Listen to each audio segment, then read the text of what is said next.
Hotel आणि नाश्ता सेंटरवर खुलेआम घरगुती गॅस सिलेंडरचा वापर, पुरवठा विभागाचे जाणून बुजून दुर्लक्ष।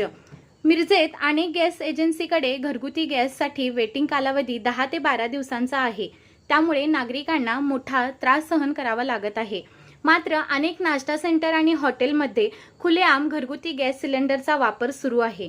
याकडे पुरवठा विभागाचे जाणून बुजून दुर्लक्ष झाले आहे। शहरात अनेक गॅस एजन्सीमध्ये मोठ्या प्रमाणात गॅससाठी नागरिकांना वाट पाहावी लागत आहे।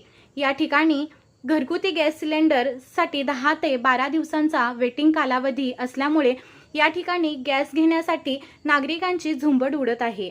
मात्र हॉटेल आणि नाश्ता सेंटरवाल्यांना तत्काळ घरगुती गॅस सिलेंडर मिळत असल्याचे चित्र पाहावयास मिळत आहे। त्यामुळे यांची प्रशासनाकडून तपासणी करण्याची मागणी नागरिकांकडून होत